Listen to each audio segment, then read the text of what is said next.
High School, Kikuyu, Kiambu. In the public gallery, Star Sheikh Academy, Mavoko, Machakos. ACK Kamutu, Mbere North, Embu. Maryland Community Center, Embakasi East, Nairobi. Bungoma County Assembly Staff, Bungoma. On your behalf and on my behalf, I wish to welcome all the visitors in the House of Parliament. Next order.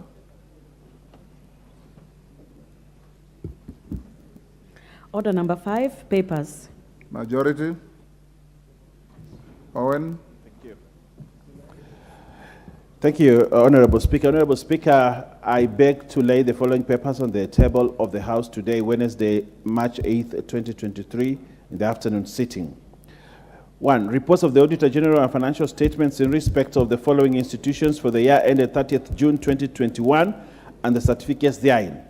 Cooperative University of Kenya, Kenya Railways Corporation, and Dr. Daniel Wako Marende Technical and Vocational College. 2. Reports of the Auditor General financial statements in respect of the following constituencies for the year ended 30th June 2021 and the certificates therein. 1. Sotik, Kandui, Kisumu West, Rarieda, Emuhaya, Kinango, Garsen, Luanda, Bureti, Aina Moi, Belgut, Gem, Sabatia, Vihiga, Nyando, Kisumu Central, Lamu East, and Galole. 3. Reports of the Auditor General and financial statements in respect of the following institutions for the year ended 30th June 2022 and the certificates therein. New Partnerships for African Development, Africa Peer Review Mechanism, NEPAD APRM, Kenya Secretariat, Anti-Counterfeit Authority, Local Authorities Provident Fund, Kenya Industrial Properties Institute, Railways Development Levy Fund Holding Account, State Department of Transport, Technical Assistance to Enhance the Capacity of the President's Delivery Unit, ADB Grant number 550015501290 project, State Department for Interior and Citizen Services, National Police Service Commission Staff Car Loan and Mortgage Scheme Fund, and finally, Kenya Youth Empowerment and Opportunities Project, credit number IDA 5812-KE, Micro and Small Enterprises Authority. I thank you, Honorable Speaker. Thank you, Owen. Vice Chair, Procedure and House Rules Committee. Deputy Speaker.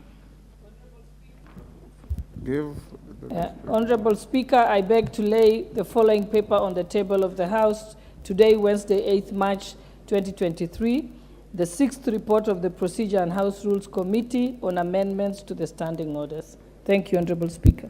Thank you. Next order.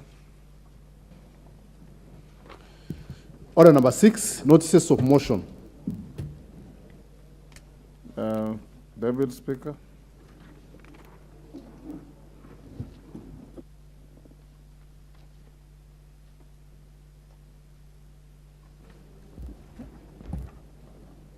Honorable Speaker, I beg to give a notice of motion that this House adopts the 6th report of the Procedure and House Rules Committee on amendments to the standing orders laid on the table of this House on Wednesday, 8th March 2023, and pursuant to the provisions of Article 124 and of the Constitution and Standing Order 265. 1. Approves the proposed amendments to the standing orders as contained in Annex 3 of the report. 2. Resolves that the amendments agreed to in the Committee of the Whole House and approved by the House shall take effect on Thursday, 23rd March 2023. And 3. Further resolves that questions pending reply before the committees as at the commencement date shall be disposed of by the respective committees. Thank you, Honorable Speaker. Thank you, Deputy Speaker. Next order. Order number 7, questions and statements. Honorable members, I'll start with a statement by the Honorable Member for Embakasi Central, Benjamin Gadhiru.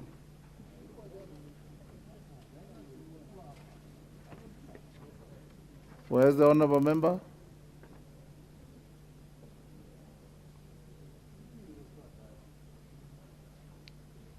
Member for Embakasi Central. Statement on unfair trading practices by foreign investors in Kenya. Is he? Can you give the member the microphone? There you are, Mheshimiwa. Thank you, Mr. Speaker. I rise to request for a statement regarding unfair trading practices by the foreign investors in Kenya. Honorable Speaker, pursuant to the provision of Standing Order number 44-2C, I wish to request for a statement from Chairperson of Departmental Committee on Trade, Industry and Cooperative regarding the unfair trading practice by foreign investors in the country. Honorable Speaker, the country has been experiencing an influx of foreign investors in various sectors, including manufacturing, agriculture, among other sectors.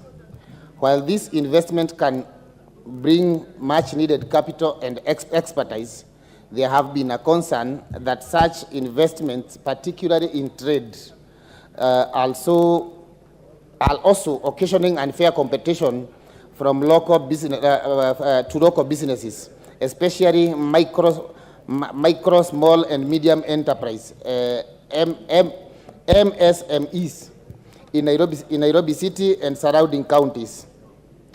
Of note, foreign traders, like the case of China Square, that recently aroused a hue and cry among the local traders, take advantage of economic scale and advantage access to goods manufactured in their home country, which they retail and even hook locally at prices that are far lower than what local traders can manage due to high costs resulting from import duties and supply chain costs.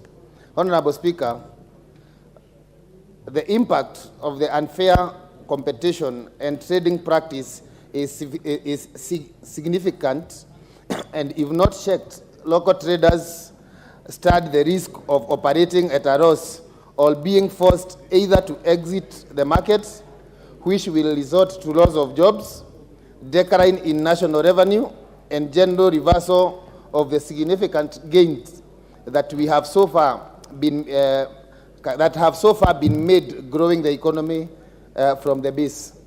Honorable Speaker, it is against this background that I seek a statement from the chairperson of the Departmental Committee on Trade, Industry and Cooperative on the following. 1. Could the chairperson outline the policies and regulatory mechanisms that guide licensing of foreign investors to operate retail business in the country, and the circumstances under which China Square was cleared to undertake such business in the country? Number 2, what measures have been put in place to ensure local traders are cushioned from unfair trading practices and competition from foreign investors, particularly in retail trade, including measures for protection and promotion of local investments and enterprises with a view to ensuring long-term growth and development in the Kenya economy. Thank you, Honorable Speaker. Thank you, Honorable Member. The Committee on Trade, Industry and Cooperatives, is the chair here? Any member convey to your chair that we need a response in 2 weeks? Let's go to the questions now.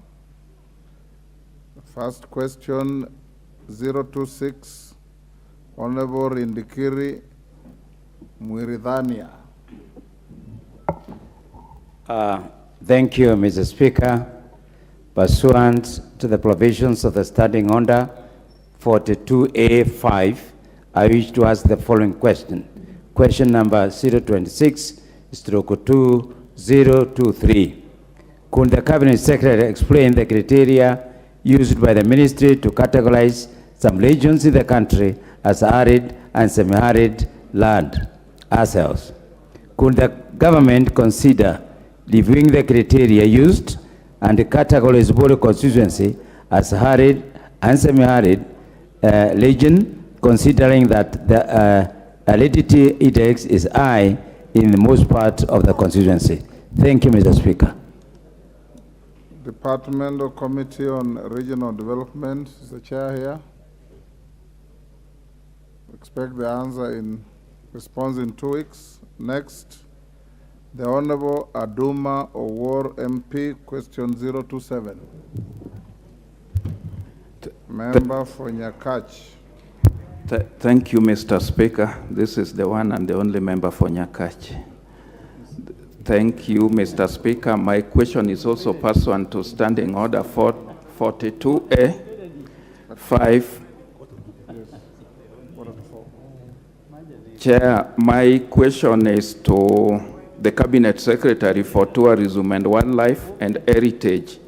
And my question is, could the Cabinet Secretary explain the circumstances that led to the fatal injury of Meshach Otieno Law of ID number 146056662 on 12th February 2023, and the death of Sylvan Solwoch Otieno, a minor,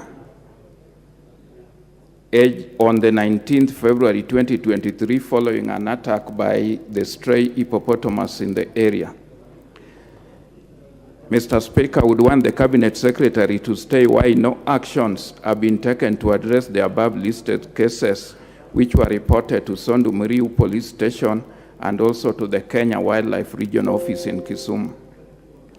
I would want the Cabinet Secretary also to state any compensation plans that the ministry had put in place for farmers whose crops were destroyed by the said hippopotamuses and the families who lost their loved ones through the attack by the wild animals. I want the Cabinet Secretary further to outline the immediate measures that the ministry has put in place to curb the incidences of attacks and the destruction of crops by the straying hippopotamuses in the various wards in North Nyakach, in Central Nyakach, and in West Nyakach. Mr. Speaker, it's worth noting that the kid who we lost his life was a standard 8 and a candidate pupil, and this hippopotamus was straying into the homes. So I would want to know what has done, the compensation measures which are being put in place to compensate our farmers in Gemrai wetland, Wasare wetlands, and in West Nyakach, where this menace has been Thank you, Honourable Member. Thank you. Committee on Tourism and Wildlife, is the chair here?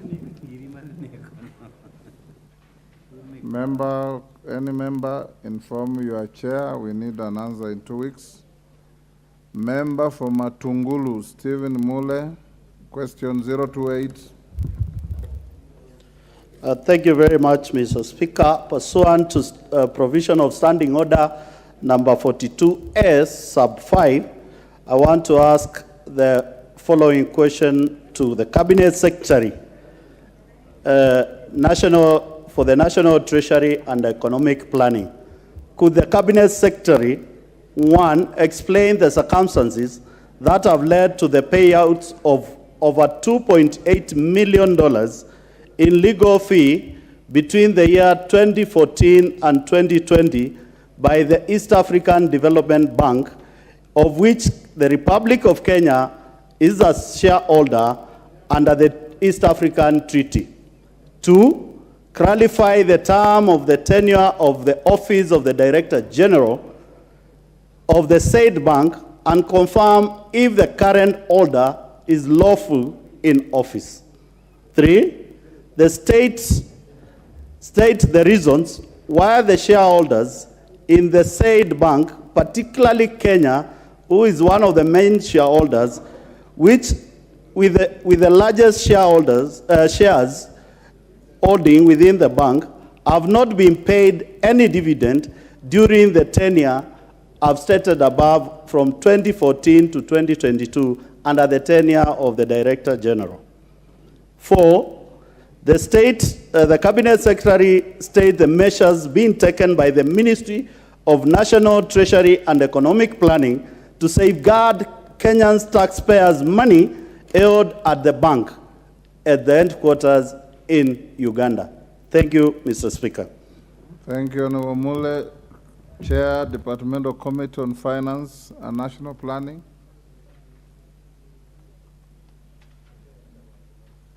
Is that the MP for Molo? When can you bring the response? 2 weeks, Mr. Speaker. 2 weeks, so be it. Question 029, Member for Madare, Honorable Anthony Oluoch. Thank you, Honorable Speaker. I rise to ask question number 029 of 2023, the Cabinet Secretary for Health. I would like the Cabinet Secretary to outline what steps the ministry is taking to expedite the posting of medical interns who graduated in 2022, but who are yet to receive their posting letters, which they ought to have in order to commence their internship.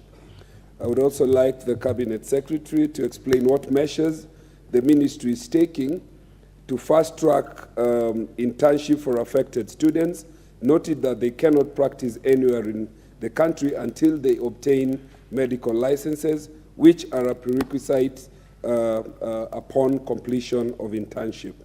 Lastly, I would like the Cabinet Secretary to bring this House up to speed on what steps the ministry is taking to address the general shortage of doctors in the country. I thank you, Honorable Speaker. Thank you, Honorable Loch. Chair, Departmental Committee on Health, Dr. Bokose. When can you bring the response?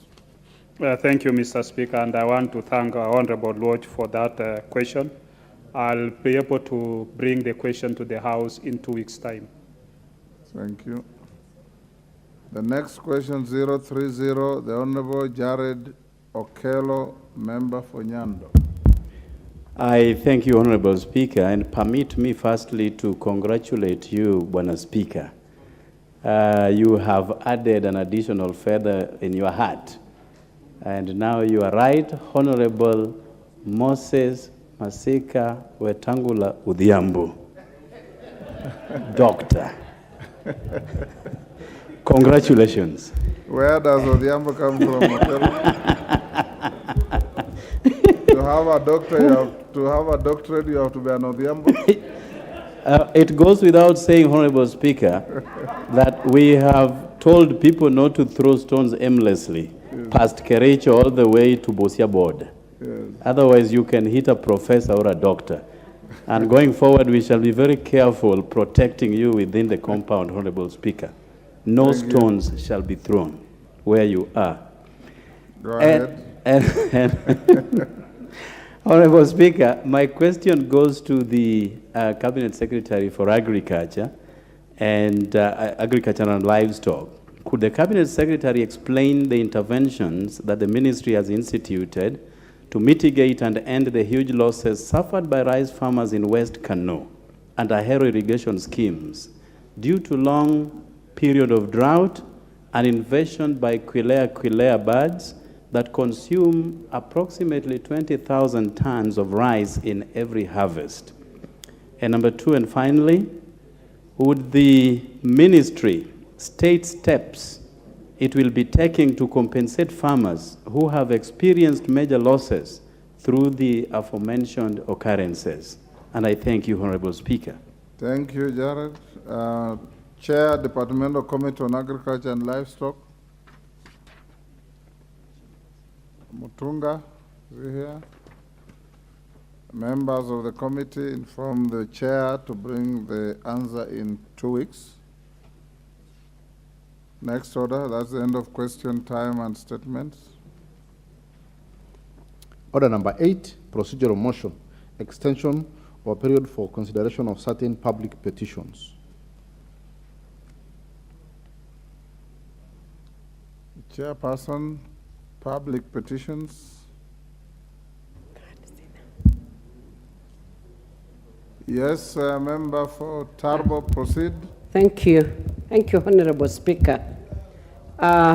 motion for procedural motion, extension of period for consideration of certain public petitions. Honorable Speaker, I beg to move the following motion, that notwithstanding the provisions of Standing Order 2272, Committal of Petitions, this House resolves to extend the period for consideration of the public petitions specified hereunder by the Public Petitions Committee by a further period of 45 days with effect from 8 March 2023. One of the petitions is completion of house units of Kibera residents funded by the World Bank. 2, the gazettement of whole irrigation scheme, land presented by Honorable Said Hiribae, MP. And 3, funds spent by national government contrary to provisions of Article 223 of the Constitution. Honorable Speaker, the petitions were committed to the Public Petitions Committee on 10th and 15th November 2022, pursuant to Standing Order 2272, and the petitions are due for today, 8th March 2023. After taking into consideration the suspension of committee sittings during the long recess by the Honorable Speaker. Honorable Speaker, the committee has since made vital steps in the consideration of the petitions by the petitioners and various stakeholders. However, there are still stakeholders who are yet to present to the committee. However, there are stakeholders who are yet to appear before the committee to respond to petitions as well as to make site visits that were planned.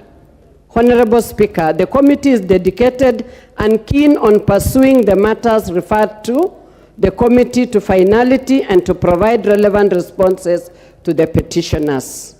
Honorable Speaker, it is on this backdrop that the committee is requesting the House to grant more time to enable it to finalize and present comprehensive reports on the petitions. Honorable Speaker, I request Honorable Susan Kiamba to second this motion. Thank you, Honorable Speaker. Very well. Seconder. Honorable Susan Kiamba to second.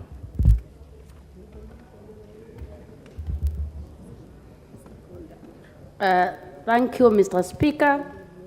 I'm a member of this committee, and I must say, in dealing with each of these petitions, we realized that to understand each petition, we needed to understand the complex realities surrounding each petition.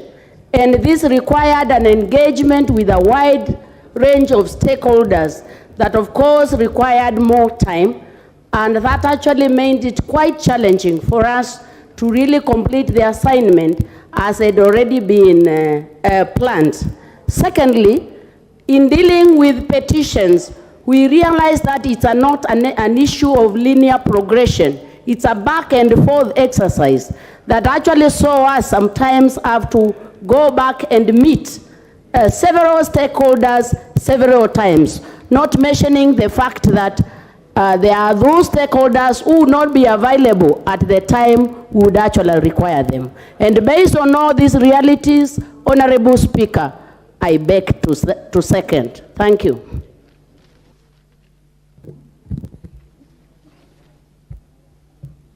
Very well. Honorable members, I now propose the question that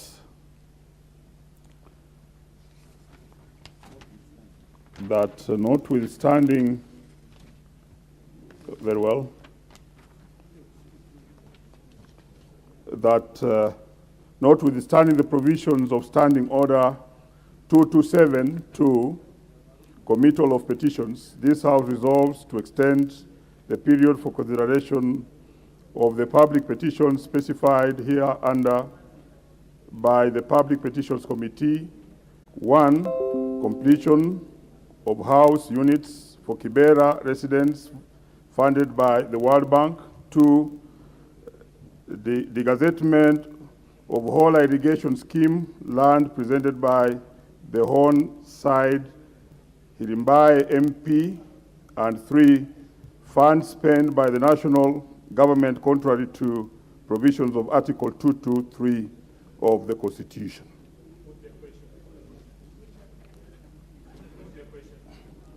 Is it the mood that I put the question? Yes. Honorable members, I now put the question that, notwithstanding the provisions of Standing Order 227 to committal of petitions, this House resolves to extend the period for consideration of the public petition specified hereunder by the Public Petitions Committee by a further period of 45 days with effect from 8th March 2023. 1. Completion of house units for Kibera residents funded by the World Bank. 2. The gazettement of the whole irrigation scheme land presented by the Horn Side Hirimbai MP. And thirdly, funds spent by the national government contrary to provisions of Article 223 of the Constitution. Will as many as of that opinion say aye? Aye. Will as many as of contrary opinion say nay? The ayes have it.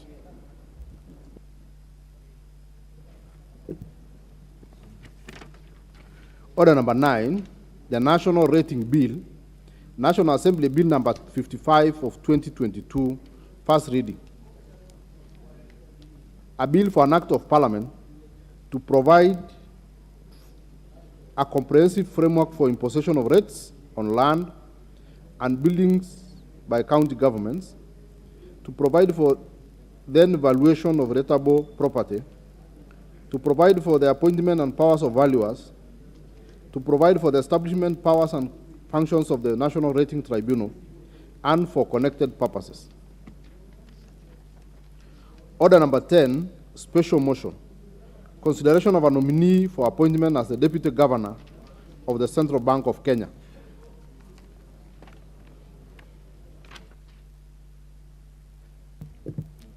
Mover.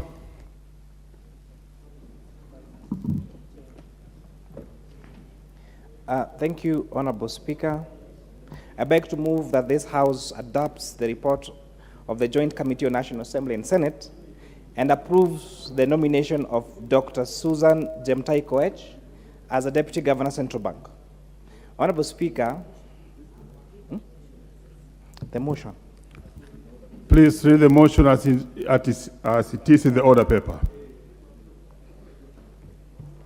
Give him the order paper. Thank you. Thank you, Mr. Speaker, as unguided. I beg to move that, taking into consideration the findings of the Joint Committee of the National Assembly Departmental Committee on Finance and National Planning and the Senate Standing Committee on Finance and Budget on its report on the vetting of Dr. Susan Jemtai Koech for the approval as Deputy Governor of Central Bank, laid on the table of this House yesterday, Tuesday, 7th March 2023, and pursuant to Section 13B1 and 13C1 of the Central Bank of Kenya Act, Section 82 of the Public Appointments Parliament Approval Act of 2011, and Standing Order 216(5)F of the National Assembly Standing Orders, that this House, Honorable Speaker, approves the appointment of one Dr. Susan Jemtai Koech as a Deputy Governor of the Central Bank of Kenya.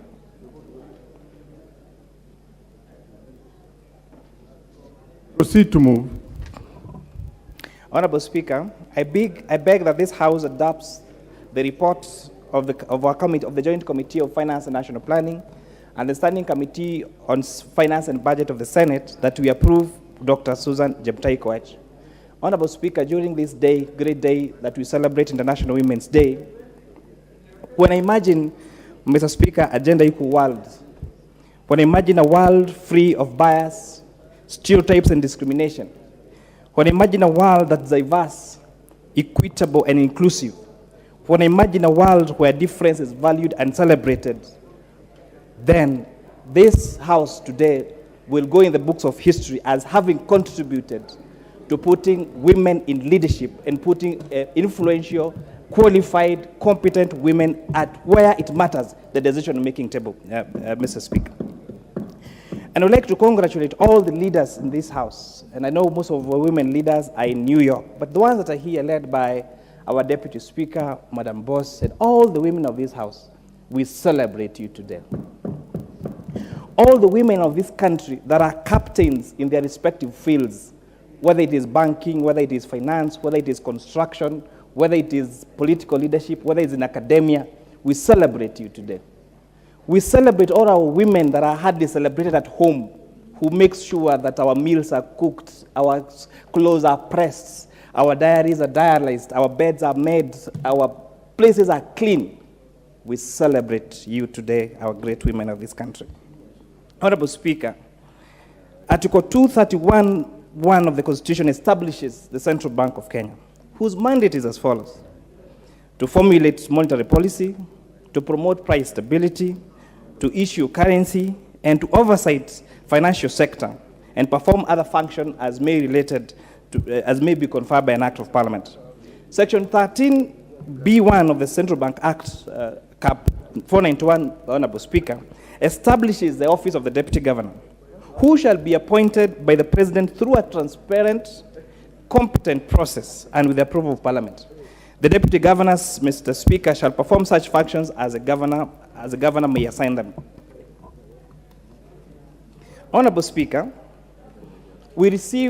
having received a message from His Excellency the President on the nomination of Dr. Susan Jemtai Koech for the position of Deputy Governor of Central Bank, the Speaker of the Senate and the Speaker of the National Assembly on Tuesday, 14th of February 2023, and on Wednesday, 15th of February 2023, respectively, issued a communication and directed that the approval hearing for the nominee for appointment to the position of Deputy Governor of the Central Bank of Kenya be conducted jointly by the relevant committees of the House of Parliament as required by the Central Bank Act, Cap 491 of the laws of Kenya. Honorable Speaker, the name of the nominee and her curriculum vitae was referred to the Parliamentary Committee on Finance and National Planning.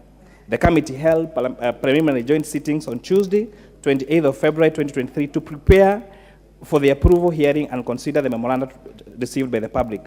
Honorable Speaker, the vetting of the nominee of the joint committee complied with the constitutional and legal requirements and established procedures for the hearing. The committees adhere to the provisions 118 of the Constitution on public participation and openness in carrying out the approval process. Notification inviting the public was submitted that were placed on mainstream media on Saturday, 18th of February, as required by Section 6(4) of the Public Appointments Parliamentary Approval Act of 2011. Honorable Speaker, we did our joint hearing on Tuesday, the 20th of February. The hearings, in conclusion, Mr. Speaker, the hearing was guided by the provision of the Constitution of the Central Bank of Kenya, the Public Appointments Parliamentary Approval Act of 2011, and the standing orders of the respective houses. Honorable Speaker, the committees made observations based on the constitutional and legal requirements, as well as submissions of the nominee during the approval hearing. Further, Mr. Speaker, the committees were seized of the provisions of Article 231 of the Constitution, and together with Section 13(b) and 13(c) of the Central Bank of Kenya, Cap 491. Honorable Speaker, pursuant to Section 13(b) of the Central Bank Act, the Public Service Commission invited applications from suitably qualified persons for the position of the Deputy Governor Central Bank. The advertisement was published in the print media and the Commission's website on the 1st of November 2022, 9th November 2022. The application period closed on the 21st of November 2022 with a total of 79 persons submitting their applications desirous to become the next Deputy Governor of the Central Bank of Kenya. And Mr. Speaker, I've annexed that report and can be accessed by honorable members. Honorable Speaker, the committee considered the nominees' academic qualifications, employment record, and work experience, membership to relevant professional associations, public service, political activities and affiliations, potential conflict of interest, suitability for the position, tax compliance, integrity, and other thematic areas as relevant to that are required for one to be Deputy Governor of Central Bank. The nominee, Honorable Speaker, is a Kenyan citizen, does not hold dual citizenship. She was born on the 22nd of March 1993 in Marakwet West constituency in Elgeyo Marakwet County. The nominee, Honorable Speaker, holds a doctorate in business management from Moi University, having graduated in 2015. She's also a holder of a master's degree of Masters of Business Administration in Strategic Management and a Bachelor of Business Management, Human Resource Management from Moi University. Dr. Susan, Honorable Speaker, also holds a diploma in banking. The nominee, Honorable Speaker, has worked as a Principal Secretary to the State Department of Wildlife between 2018 and 2019. She was also the Principal Secretary for the State Department of East African Community and also acted as a Principal Secretary for the State Department for Regional Development. Prior to joining public service, Dr. Susan served in the banking sector, rising from the level of just an entry point level at Kenya Commercial Bank all the way to becoming the regional manager for Kenya Commercial Bank, Mr. Speaker. The nominee informed the committee that she has held other leadership positions, including being the Vice Chairperson of Kenya Institute of Bankers, being the Vice Chair of Elgeyo Marakwet County Service Board, being involved in Training and Development Committee of Kenya Commercial Bank.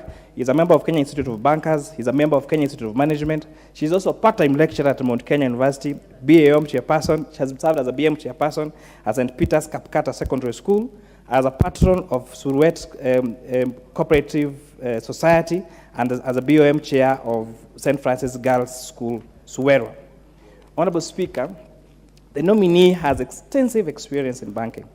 And Honorable Speaker, I'm very happy that the nominee we have here brings rich experience, having been a banker herself. That before joining government, she served in banking sector, and therefore, serving now as a deputy governor, if this House approves her, will give her a unique skill set, having actually worked in the banking sector before.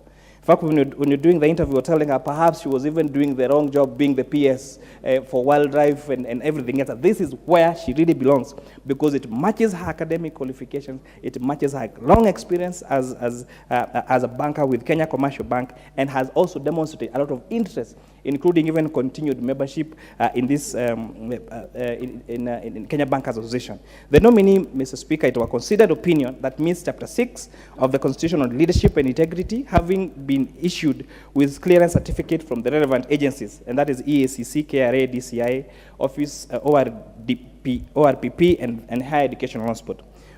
Honorable Speaker, we did not receive any memoranda that opposed her nomination to the position. The nominee, Mr. Speaker, as I said, holds in-depth knowledge of the state of the financial development in Kenya and linkages to economic sectors across the region. Honorable Speaker, we put this nominee to task on the current move from the banking sector to fintech. Because, Honorable Speaker, if you realize banking in the 90s, the revolution was in the banks in the early millennium, 2001, 2002. And that's when we found the mushrooming of banks, that Equity Bank, that really progressed. Over the years, we went to mobile money, and that could explain the success of institutions like M-Pesa and Airtel Money and all these other mobile money transfer services. But, Honorable Speaker, there is an interesting trend that's coming up with digital lenders, coming up of digital savers, where most of our young people do not even hold a bank account. They operate from their mobile phones, and when they need to even access loans, they go to this digital service. And we asked whether she's versed with that, and whether she's versed that there's not even proper legislation to regulate all this. And that's why, Mr. Speaker, you might have realized a lot of harassment by these apps to our customers, because there is no clear legislation and policy framework around it. But this Honorable Speaker demonstrated that she understands the field, and when she comes in, she's going to hit the road running to make sure that these fintech companies that are offering these important financial services on digital platforms are regulated, Mr. Speaker. We talked even about the international stuff like cryptocurrencies and bitcoins, Mr. Speaker. And that is where the country is. We are talking about people that lost billions, trillions of shillings in bitcoins.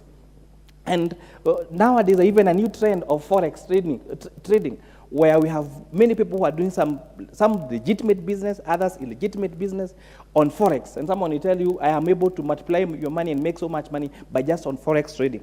And if we do not move with time, then these things are going to catch up with us. And we're going to find ourselves in a situation where money has been lost, Kenyans are losing their money, and there is nothing, even any law, that we can tie those two. And we put this lady, Dr. Susan, to task, and I'm sure that if this House finds in its kind consideration to approve, and I beseech this House to approve this, and especially during at a time when coming, when you're celebrating International Women's Day, this great, competent, qualified, experienced, ready to serve as a Deputy Governor of Central Bank. With that, I move, Honorable Speaker. With that, Honorable Speaker, I beg to move and I'll ask the Honorable Vice Chair, the Ambassador Benjamin Lagat, MP Ainamoi, to second. Thank you, Mr. Speaker. I rise to second this motion. Mr. Speaker, I think the chair has done a good job. He has raised all the points that we had as a committee. Mr. Speaker, the approval at the committee level was unanimous, Mr. Speaker, both at the Senate and at the National Assembly, Mr. Speaker. And so, simply when we look at the CV of Dr. Susan, I think it is clear that she's the most qualified lady to hold that position of the Deputy Governor of the Central Bank. As the chair said, she holds a PhD in business and a diploma in banking, Mr. Speaker.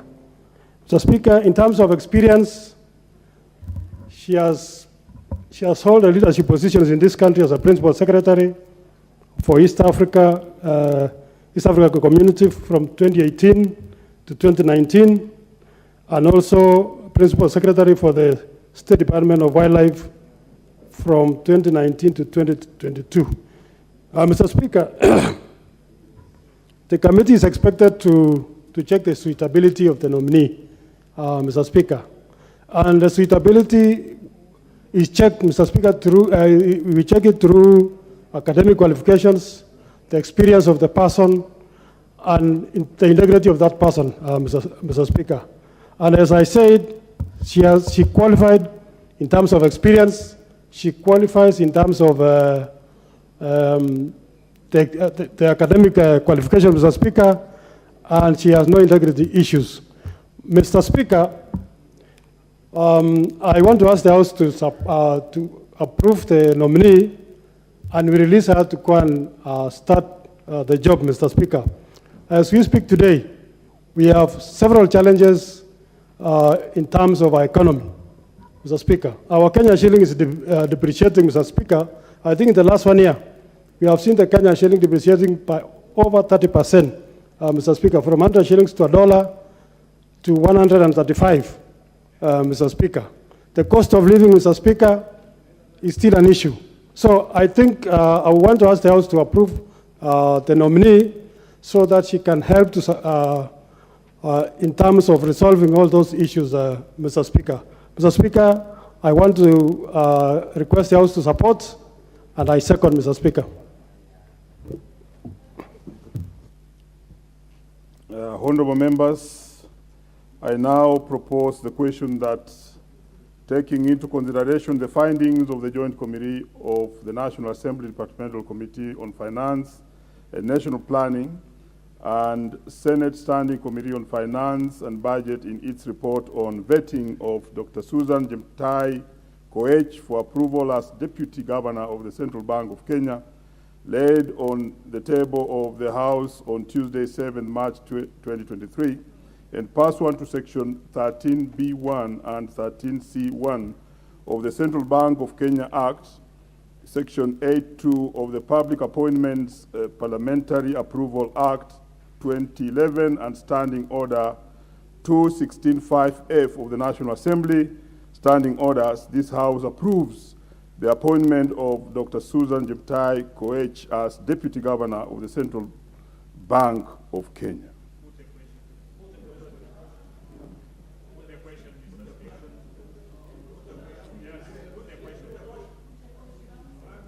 Very well. Is it the mood in the House that I put the question? Yes. Honorable members, I now put the question that taking into consideration the findings of the Joint Committee of the National Assembly Departmental Committee of Finance and National Planning and Senate Standing Committee of Finance and Budget in its report on vetting of Dr. Susan Jeptai Koech for approval as Deputy Governor of Central Bank of Kenya laid on the table of the House on Tuesday, 7 March 2023, and pursuant to Section 13B1 and 13C1 of the Central Bank of Kenya Act, Section 8.2 of the Public Appointments Parliamentary Approval Act 2011 and Standing Orders 216.5F of the National Assembly Standing Orders, this House approves the appointment of Dr. Susan Jeptai Koech as Deputy Governor of the Central Bank of Kenya. Will as many are as of that opinion say aye? Will as many as are of a contrary opinion say nay? The ayes have it.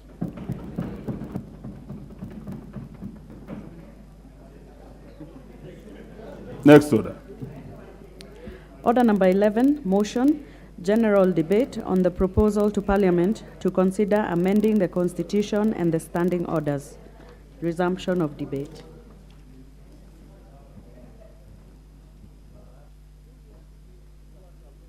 Yes.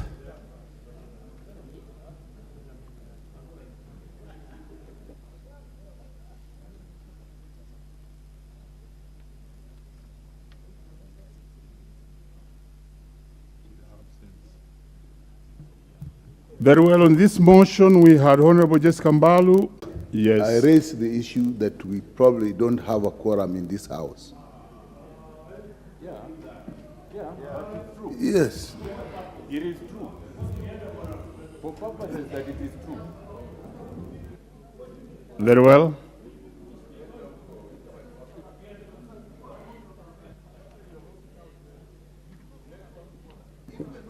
Sergeant at Arms, ring the bell. Sergeant at Arms to ring the bell for 10 minutes. And meanwhile, no member should leave the House.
No, actually, let me tell you my note.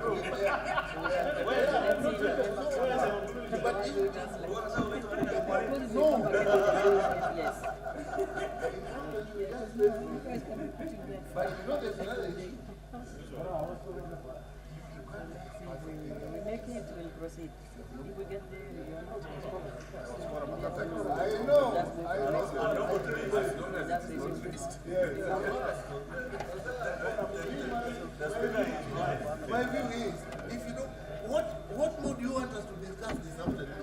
If you don't, if you don't want to go home.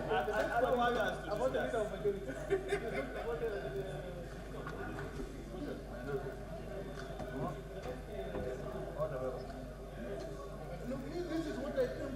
I even went and looked at this one. The next agenda is the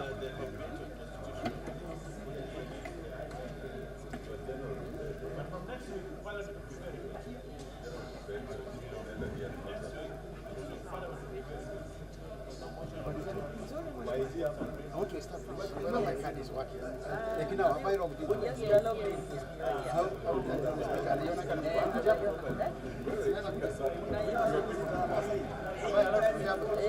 Briefly.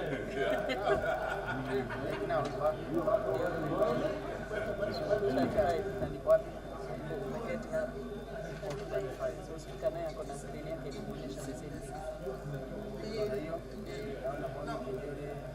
wanasoma hapo wanaona wanaona hapa hii ndio yetu kona yake nataka tuende kuona ni inaandika kiti but inaonyesha hapa papo wanajua ikikuja intervention itakuwa wanaiona speaker kona kama hivi but now, if you decide, then what is the house working on? If it can do it, that's fine. So already, you are in the queue. Yes. So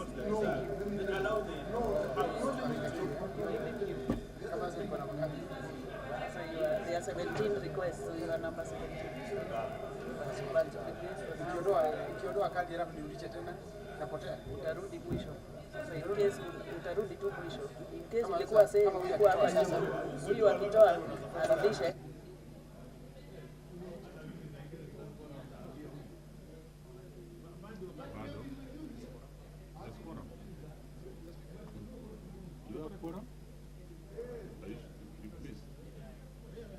Very well, honorable members, we may proceed. We have quorum.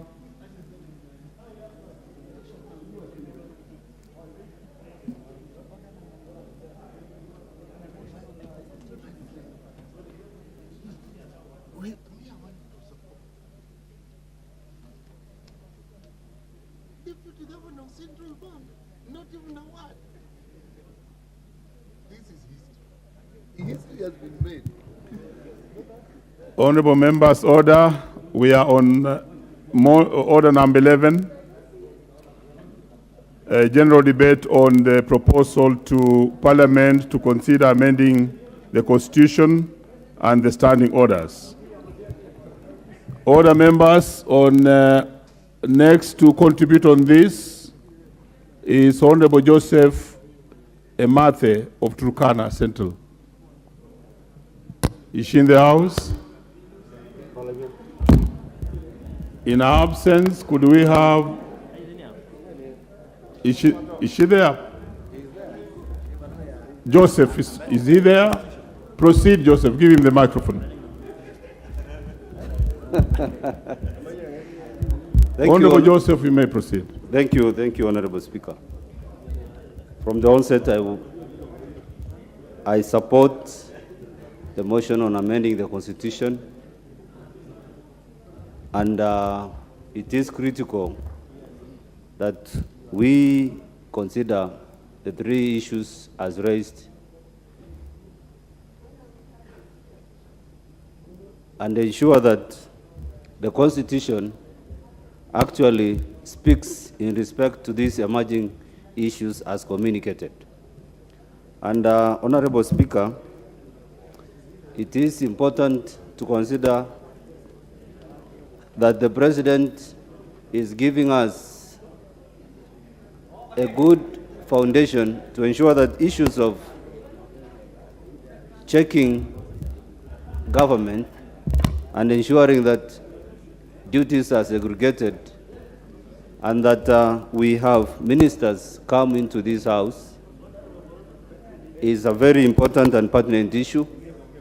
I sit in the Committee on Procedures and House Rules, and I want to thank that committee because soon we'll be having ministers joining us during the question time. Number two, the gender issue needs to be considered as provisioned, and I am one of the persons that is in support, and considering that today is the World International Women's Day, I want to support that consideration, knowing that, Honorable Speaker, it is important to practice it even as we celebrate the Women's Day, the Women's International Day today.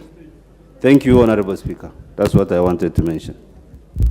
Honorable Millie, on a point of order. The House. Mr. Speaker, we have been discussing this issue that is ongoing on the floor for a long, long time. And we all know that it is headed nowhere. We are actually like conversing. And Parliament is a very serious house where we are not supposed to converse. You either have a bill or you have a motion that is passed that has an end. This has no end game. We are like women conversing in a market. So when are we having serious house business? We want bills that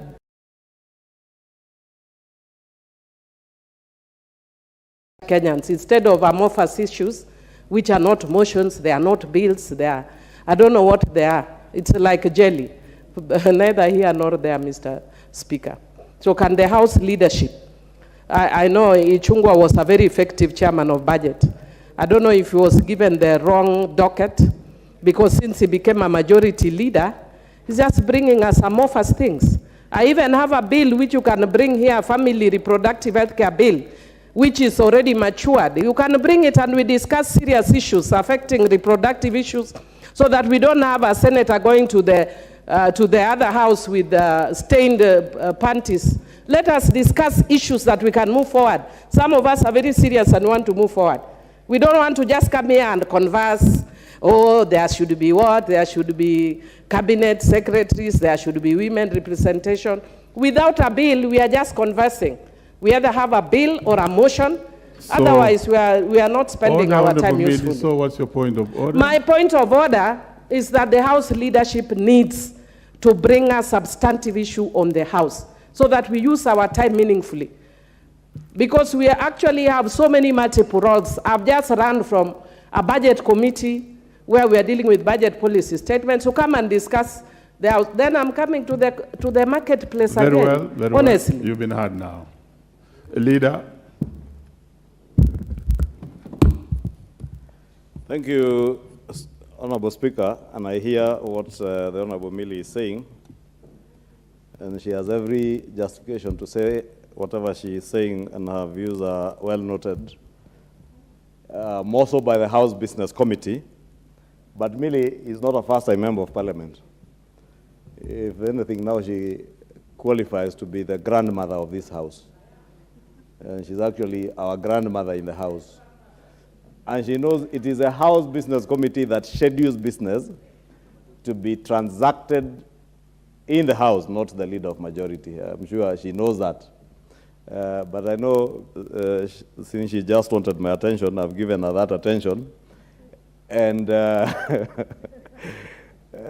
she also knows the important business she's doing in the Budget and Appropriations Committee is the next very important business that will be on the floor of this House. She knows we processed the appropriations bill last week, and she was not there, and she's a member of the House, of the Budget and Appropriations Committee. She has just walked in, as usual, she walks in at around 4:30 or 5. Maybe the first thing Honorable Millie should know is that the House rises or sits from 2:30 p.m. and there has been a lot of good business. And I want to assure you, Honorable Millie, the ratings bill, which was here for the first reading, you can start acquainting yourself with the ratings bill, is already before the House. The other private members' bills, I would encourage you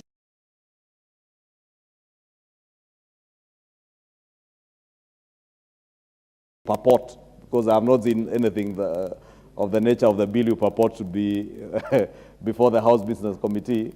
Maybe you can follow up with a bill track and get to know where your bill is. But also encourage members, like Honorable Millie, to follow up on their bills, individual members' bills. But in terms of government bills, they are well in line. Those that have been passed by Cabinet will be lined before the House Business Committee for consideration and scheduling for business. And of course, as usual, tomorrow, Thursday, at 2:48 p.m., Honorable Millie, please note the time, 2:48 p.m., when the House rises at 2:30, I will be giving the business that is listed for the next week. But you should also not belittle the work that is before the House now in terms of the motion on general debate on constitutional amendments.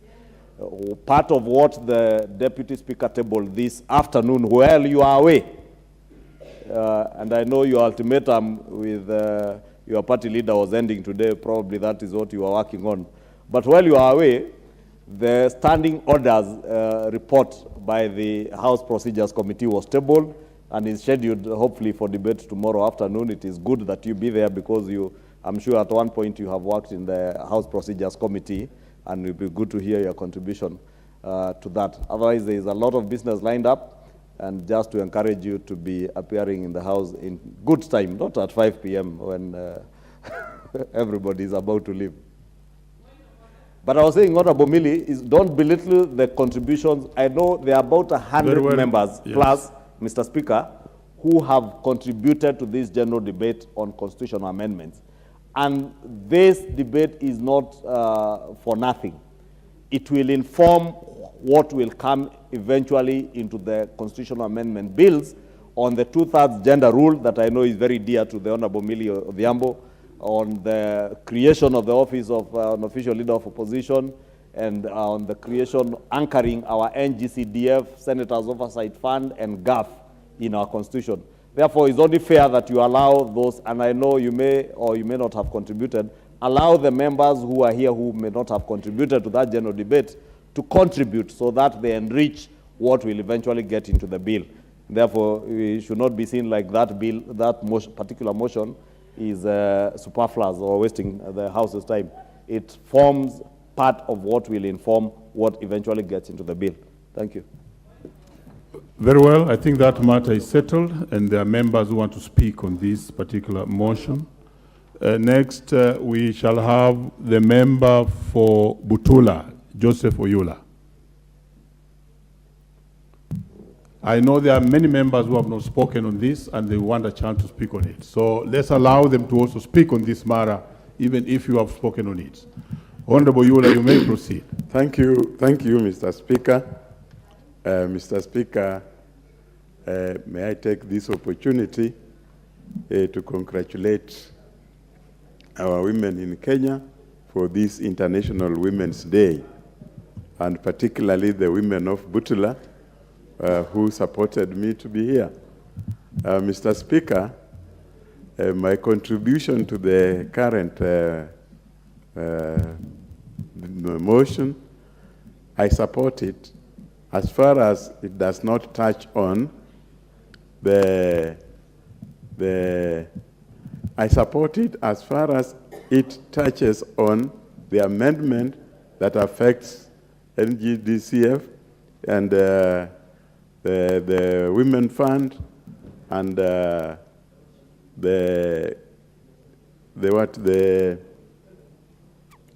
other fund for the Senate. But the other areas, Mr. Speaker, I would not support at the moment. I only support those areas that touch on CDF. Mr. Speaker, as you know, CDF is one of the funds that has developed this country, and therefore it is important that it is put in a way that there will be no more threats of coming from anywhere about the removal of CDF or disbanding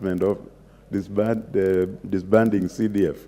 Mr. Speaker, I wouldn't have much to say because I had already talked about it earlier, and I think I only support those areas of CDF, Women Fund, and Senate Fund. Thank you, Mr. Speaker. Very well. If you had spoken on this particular motion, you may declare early enough so that you don't speak on it twice. Let's have Honorable Paul Biego. Biego, I'm told, had already spoken on this. What about John Angeno? He's not in the house. Oh, yes. Can I see the Honorable for Kibera? Honorable Borrero. Thank you, Mr. Speaker. I rise to speak on this motion, and before I do so, just as my colleagues have said, today is the World Women Day. I really want to wish all the women good luck on this day. Now, this motion touches on various aspects of constitutional change. You realize that it is going to be a piecemeal change on the Constitution. Now, some of the areas that will require change might need us to take this to a referendum. And it must be consistent to the requirement of our laws. Now, we have the NGCDF in this motion. Now, when we look at when we started this on NGCDF, we have had court cases saying that it is not legally constituted. And therefore, it gives us time to look at it again and ensure as parliamentarians that we put this in our constitution so that in the future, this is one of the funds that has helped the Kenyans people all over the country. When you go to our constituencies, you realize that NGCDF has done a lot more than any other fund that has been allocated. And therefore, it will be good for us as members of this House to ensure that we anchor this in our constitution, that our future generation will enjoy the efforts that we put. Now, this will also go to the oversight money that is. However, you will realize that it has been lumped on the constitutional change of the office of the opposition. Our country at the moment, we have a system that is not parliamentarian. So we are going to mix our system when we say that we want cabinet ministers to come and answer questions within parliament.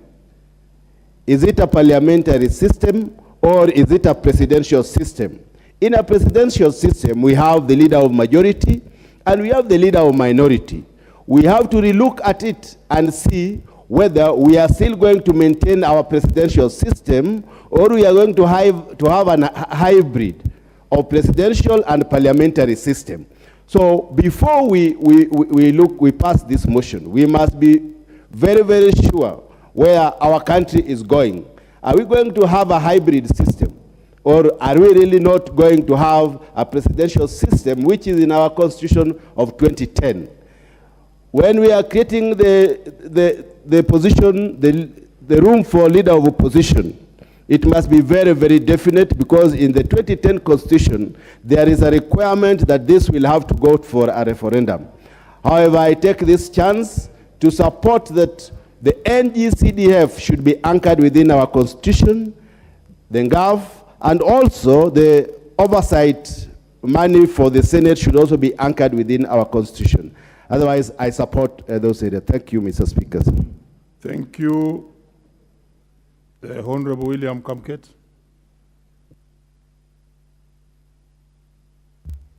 Thank you, Mr. Speaker. Mr. Speaker, sir, I rise to support this motion. And Mr. Speaker, the Kenya Constitution 2010 is a supreme law. But it's a piece of supreme law that, Mr. Speaker, we gave it to ourselves, albeit under very difficult circumstances, because, Mr. Speaker, it was the late Honorable Michuki who made the famous confession that they had clamored for a change of the Constitution without knowing that that moment would arrive. And that when that moment arrived, Mr. Speaker, they did not know what to do. Indeed, Mr. Speaker, the late Michuki went ahead and confessed that all they were after was the removal of the former President Moi from power. And they disguised their intentions in constitutional amendment proposals. Mr. Speaker, now we find ourselves in a situation where we have a mongrel of a constitution. We have to be very careful as leadership when we talk about the constitution. There is a saying, Mr. Speaker, that you do not have to fix it if it is working. The constitution that we inherited, Mr. Speaker, at independence was working very well. The hybrid system that had served the country for so long had served this country so well. I have the experience, Mr. Speaker, of having been a member of staff of this National Assembly. I have observed from that answered box there, up there, Mr. Speaker, I have observed this Parliament, members of the executive, ministers coming to answer questions on the floor of this Parliament, responding to parliamentary questions from members of Parliament, and ministers themselves being members of Parliament. There was no better system of government, and there was no more accountable system of government. What did we do?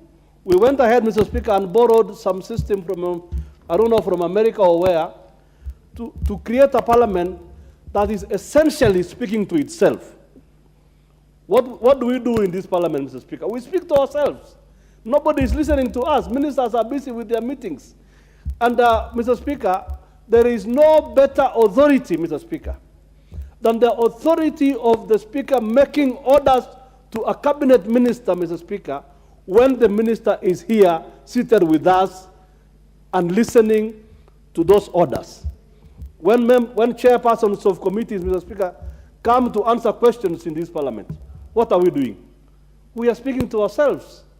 We are making a mockery of representation. How can I, for instance, Mr. Speaker, ask, if, for instance, the Honorable Chirorot here, member for Kipkelion East, how can I be asking a member for Kipkelion East a parliamentary question? That's because he's a chairman of a particular committee. And when I follow up with him on a supplementary question, he has no answer at all. So, Mr. Speaker, I think it is time, Mr. Speaker, that we bring cabinet ministers or cabinet secretaries to Parliament so that we are able to hold them to account, Mr. Speaker. So that we, as the elected representatives of the people, are able to hold them to account, and the Speaker, sitting on your chair, Mr. Speaker, is able to make orders to that cabinet minister, and that matter resolved, whichever matter the member is raising. Mr. Speaker, on the matter of NGCDF, Mr. Speaker, my heart pains when I see all these busybodies trying to besmirch the good name of NGCDF. Where I come from, Mr. Speaker, the 90% of the projects that have ever been completed have been done by NGCDF. Credit to myself, Mr. Speaker, I feel proud that I have done a good job for my people. So, Mr. Speaker, in order to safeguard NGCDF from all the busybodies that have been litigating around, it is our job as members of parliament to entrench that piece of legislation in the constitution and make it unreachable to all those litigants. Same applies, Mr. Speaker, to the NGAF, National Government Affirmative Action Fund, as well as, Mr. Speaker, the new fund that we are proposing, the Senate Oversight Fund. Mr. Speaker, if we do not do this as a House, we will be exposing ourselves to the shenanigans in the streets that are hell-bent. And Mr. Speaker, in this country, there is a lot of jealousy, especially those whom we defeated in the elections. Their job is just to hire some funny lawyers on the streets there to try and kill the dreams of Kenyans. Mr. Speaker, we have a choice as members of parliament. As has been said by the speaker ahead of me, we have a choice as leadership. What kind of democracy are we going to practice? Are we going to practice parliamentary democracy? Are we going to practice, Mr. Speaker, presidential democracy, or a hybrid? Mr. Speaker, in the last term, I came up with what I thought was a very good piece of legislation to amend the Constitution. And I made suggestions. I believe, Mr. Speaker, that what needs to be done in this country, what serves this country best, is a hybrid system of government. And that is what is happening even among the neighboring jurisdictions. In Uganda, we have a hybrid system of government. In Tanzania, we have a hybrid system of government. And it is working. It is working very well. So, Mr. Speaker, it is time we revert to the Constitution that we threw without knowing what we were throwing away. Mr. Speaker, with those remarks, I beg to support. Honorable Caroline Ngeleche. Thank you, Mr. Speaker, for giving me this opportunity. First of all, Mr. Speaker, today being Women's Day, let me wish all the women in this house and outside this house a happy day. Being a woman, Mr. Speaker, at times is so challenging because we should be all-rounded. We deal with so many issues from our homes, from the parliament, in the streets of Nairobi, in the streets of Iten, where I come from. So, Mr. Speaker, I want to wish each and every woman in this house, especially those women who always wake up to come and legislate for their people. Number two, Mr. Speaker, let me also wish the great people, the great women in Elgeyo Marakwet, a happy Women's Day. However, they are faced with so much challenges, especially in this period of insecurity. They have to endure a lot and persevere a lot during this time of war in their county. I want to just encourage them that let's keep our hope alive, and we believe that the storm will soon be over. Mr. Speaker, there is a special woman today whom you just discussed, and I would have wished to add to the motion, though you never gave me opportunity. Dr. Susan, she comes from Elgeyo Marakwet County. I also wish her a happy Women's Day, and indeed the gift came at the right time. Mr. Speaker, concerning the issue of discussion, I'm not new to it, and I contributed my bit last time. But also, Mr. Speaker, it is never enough, because this is an issue that is really touching on us. And today being the Women's Day, I'll just do a follow-up on my contribution last time onto that gender rule. Order. If you had really contributed on this motion, then I'm not. You should declare, like I did indicate, and then we can allow a member who had not spoken on the same motion, Mr. Speaker, to have a bite. So I think if you had spoken on it, thank you. We may move to the just next allow me to add something new, Mr. Speaker, on the discussion. No. I'm not repeating what I said, Mr. Speaker. Please, that's taken. So let's have the next member, and that is Honorable Christine Ombaka. Had you spoken on this motion? Thank you, Mr. Speaker, for giving me this opportunity.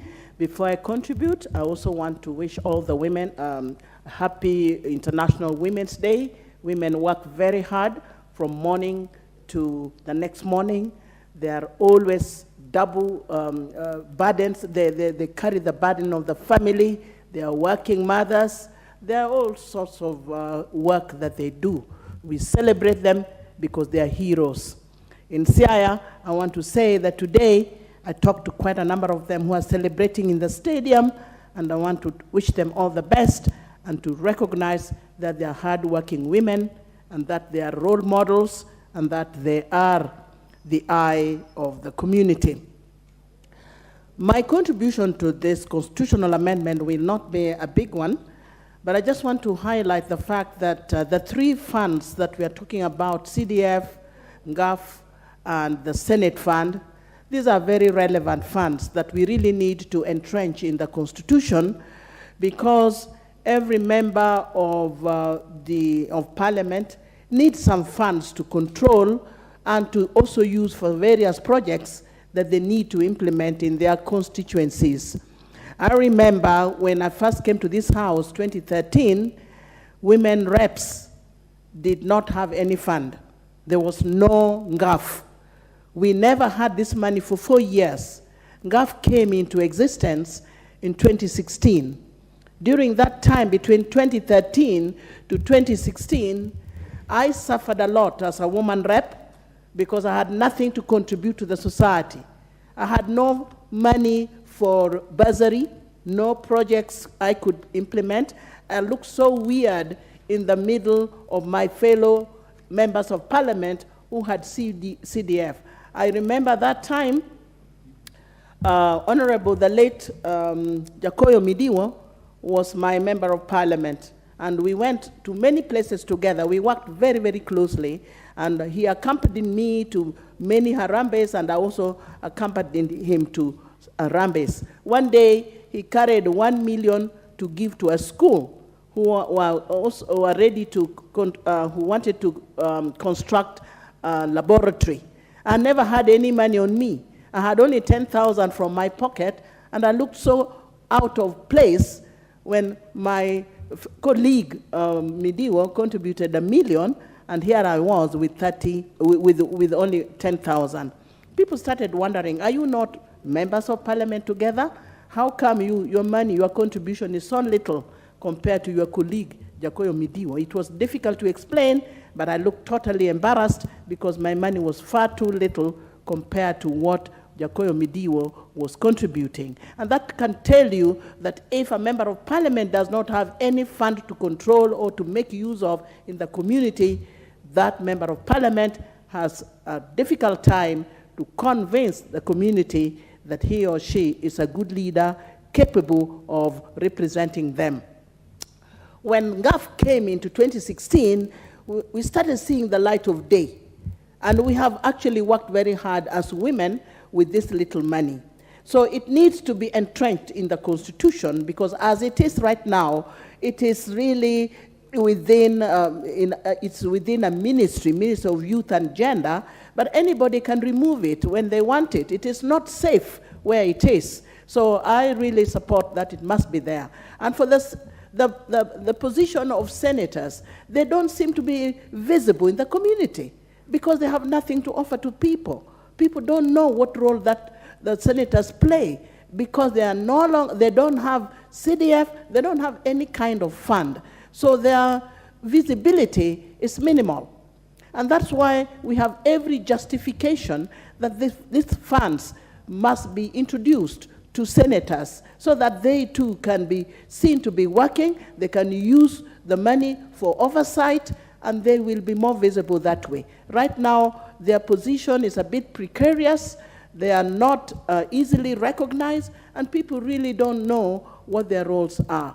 For us to empower each other as members of Parliament, each member of Parliament should have something to work with, something to control, something to use for development in the community. Wananchi out there don't judge you that you can talk in Parliament. they judge you with the project that you implement to them. And so funds are very, very important, and whatever fund we agree on, whether it is CDF, whether it is NGAF, or funds for senators, this must be safeguarded, and this must be entrenched in the Constitution. My last point is just on the issue of cabinet ministers coming into Parliament to answer questions. They still do come even without this Constitution amended. They come not in Parliament, but in our committees during budget-making process. We always invite them to come over, and they do come. Sometimes they don't come. They are also a total disappointment in some cases, where they don't turn up, they don't send any reason, and they can only send their representatives. If you bring them into Parliament here to answer questions, challenges are going to be there, and we need to be prepared for that. Will they take all the time answering questions, and we will never pass any bills here? They may occupy too much of our time. And the other point I fear is that committees where they should be answering questions will have no role to play. They will be rendered irrelevant at the committee level. The committees will not have much to do because they will be coming inside Parliament or at the plenary to answer questions. The next issue is it a BBI issue? Can it be clearly explained? If it is BBI, let's implement it let's go along the way and implement what BBI requires, or what we really had proposed in the BBI, because it is neither BBI nor anything else. It's not so clear as to how it is. But challenges are there when we bring cabinet ministers into Parliament to answer questions. Time is going to be consumed too much. We may not be able to have enough time for them. The right time is within a committee, as it is right now. So my view right now is that I cannot think that it is a practical thing. It is challenging. It has to be reviewed very, very seriously for us to conclude that it is the right way to go. Otherwise, thank you for giving me this opportunity. I support the motion. Honorable Joseph Cherorot.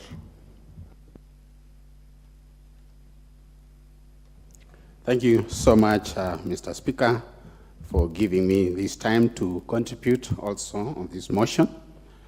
First of all, Mr. Speaker, let me take time to congratulate our women, because this was Women's International Day, especially our African women who take a lot of time to fend for their children, and also they take a lot of time also to do the house chores.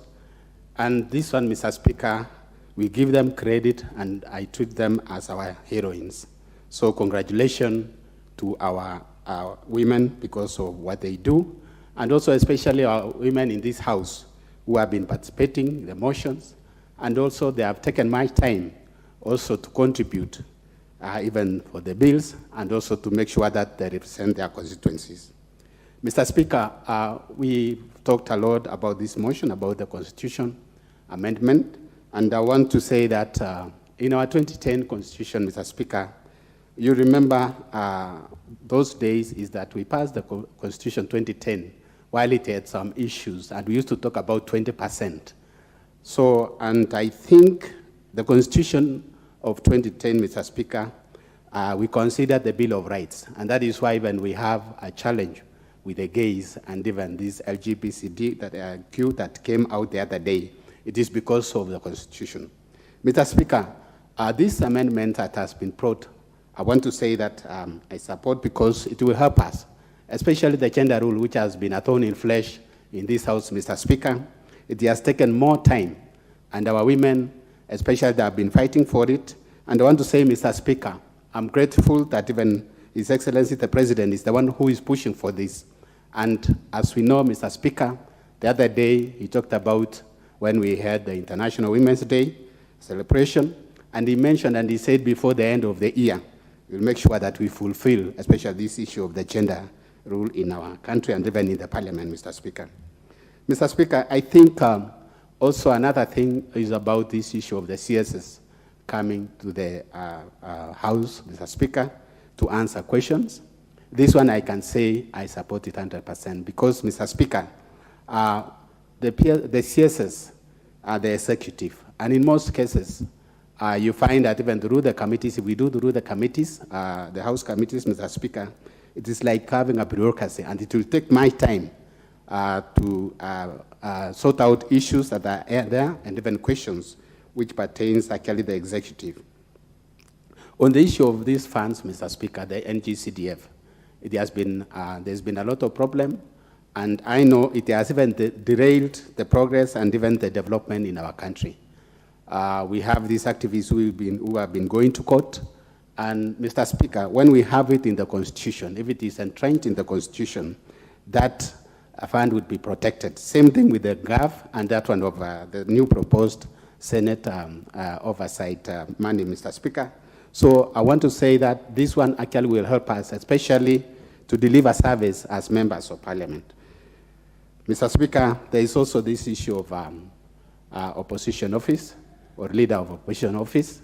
This one, Mr. Speaker, will go a long way in making even those, the opposition leaders, now and even in future, Mr. Speaker, to perform their duties accordingly with a lot of decorum, and also they can be able to discharge their duties effectively, Mr. Speaker.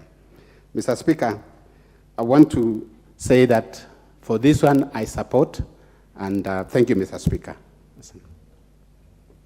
Honorable Engineer Nebat Muriuki, Berry South.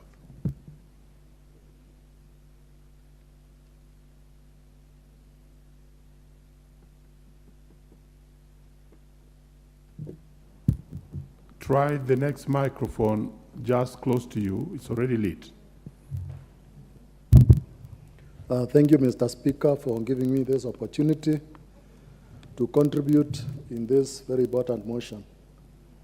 Before I do that, Mr. Speaker, I want to join my colleagues in congratulating and thanking the women of this country during this International Women's Day. In particular, Mr. Speaker, I want to recognize the women of Bere South, the constituency which I represent, because of the hard work which they do. Mr. Speaker, sir, Bere South is a semi-arid constituency, and especially at this time when the country is experiencing one of the worst droughts in history, the women of Bere South have to wake up very early in the morning and make many kilometers, some up to 20 kilometers, to look for water for their